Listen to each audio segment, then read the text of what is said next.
All right, it's Second Impressions. It's Eric and Greg, and we have a question. And the question is worded thusly: Internally, each individual in our marketing department is competent in their roles, but I feel like our ability to execute as a cohesive unit just isn't where it could be. As a whole, we keep coming up short. What makes a marketing department function together as a unit so that the sum is greater than each part?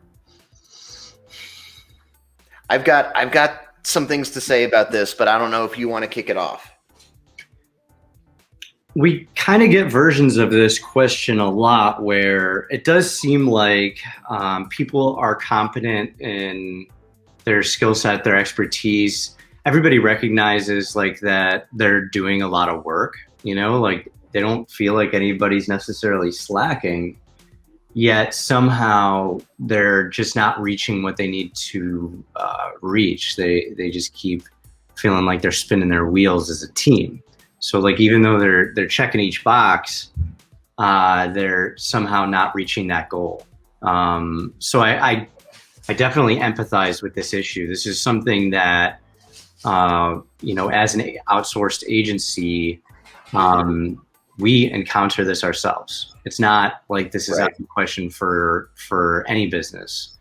The question is how do you best address those times that you're coming up short? And I think for us, like the answer has been in learning and understanding why you're getting the results. Like you have to figure out and start to diagnose and dive into the data, whether it be the time being spent, how it's being spent, whether it be like what numbers are necessarily like the ones that seem to be the things where you're falling back the most. Like we have to get specific about what's not performing. And for us, it's not about like whether or not, like we don't define success or failure necessarily by reaching the goal or not.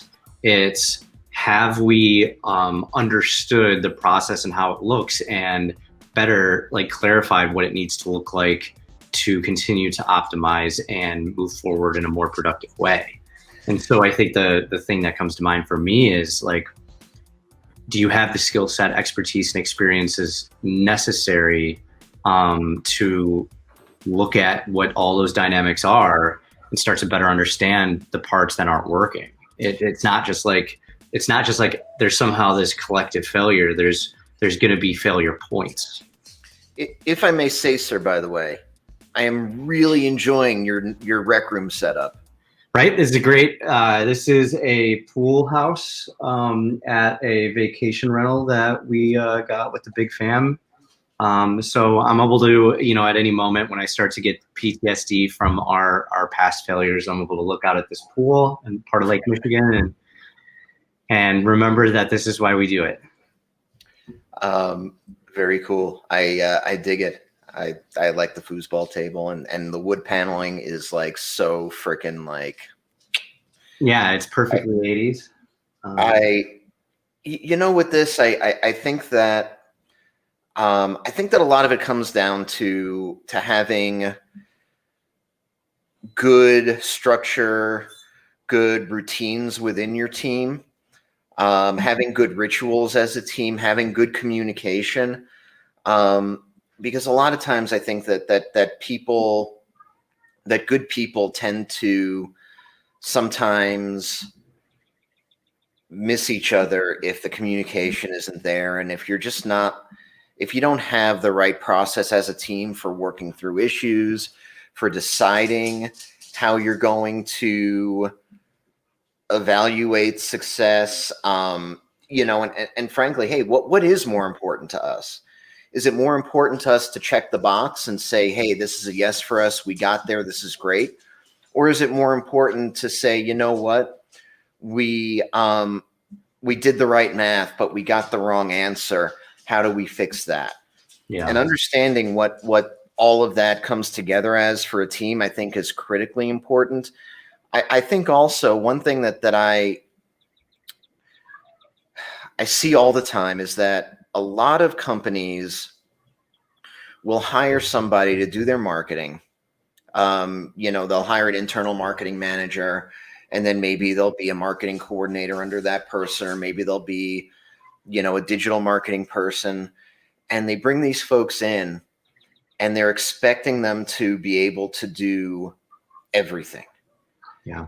And a really important thing for like $30,000 a year, like it's like or they're like even right out of college and stuff like that, and they're yeah. So you're bringing in somebody entry level, and you think that they might be able to, or even if you're bringing in somebody seasoned and putting it all on them individually and saying like, okay, you're in charge now. We're going to get this done. Your salary is your budget. Let's make it happen. yeah.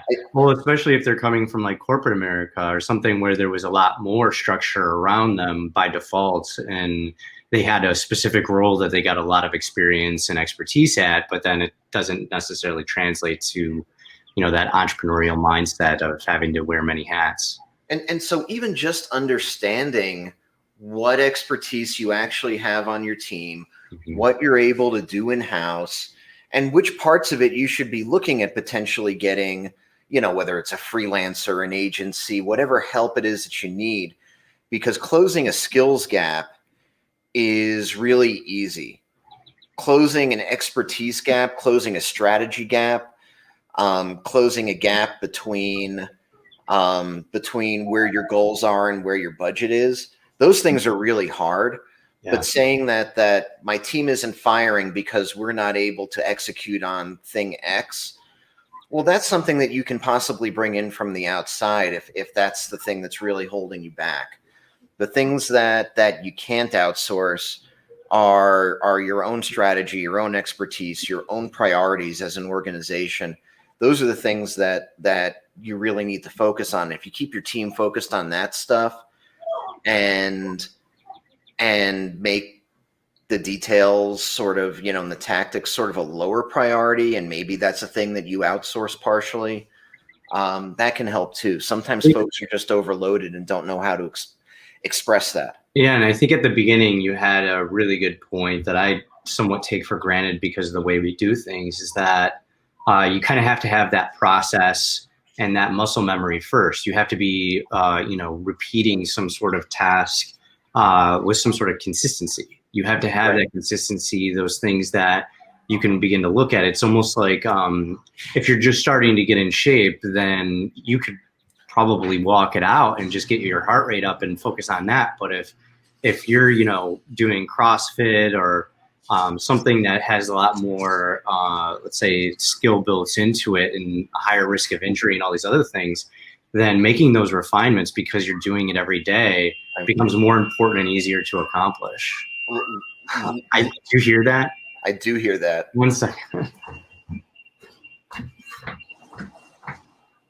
Thanks. We'll be right back. That was a golf cart. That was a golf cart going in reverse. How much I could do about that? No, probably not. Although now you're telling people that you're working from the golf course, so that's it's like one of those communities that had every place you rent has their own golf cart because it's all like side streets. Oh, I gotcha. There is a golf course somewhere not near us. Well, what I was going to say was, now it's crazy over here. Yeah, I saw we just opened the can of worms. We literally saw some guys golfing shirtless the other day after a rain. So, I mean, that's apparently summertime in Michigan. I've completely lost my We were talking about how you have to have those processes in place, the muscle memory, the things that you're doing on a regular basis in order to know what keys to turn, what knobs to turn. You brought up CrossFit, and that's a really good example, because literally, if you try to jump right into it and say, my goal is to just be ripped. Yeah. I mean, if you don't actually understand how to get there, if you haven't done that before, that level of intensity and that level of workout is absolutely 100% going to end up getting you like seriously physically hurt. Yeah. And what's going to happen then? You're not actually going to be able to do any exercise. You're going to be laid up with a with a screwed up ankle or something like that, and you're going to be like, okay, well now I've actually moved backwards. And so actually making sure that people understand how to get from point A to point B, and it could be that you have entirely the right people. They just don't know how to do that. And Mhm. that's the part that you've got to close the gap. So those are all like achievable things. And if you've got a great team of people working hard and doing good work and applying themselves, it could be that a good process, a good cadence for your meetings, good communication at those meetings and within the team. It could be that that's all you need. Yeah. And then once you do that, if that isn't what's fixing the issue, then you'll have much more clarity around what those issues are that need to get fixed. So I Well, think cool. that that's where I would leave it. I mean, that Did we do it? I think we did it. Mic drop. Okay, well, so we're out. If you have a I'm gonna go question, hop on that golf cart. yeah, you get on the golf cart. Use the email if you want to send us a question, and we'll be back with more of whatever this is.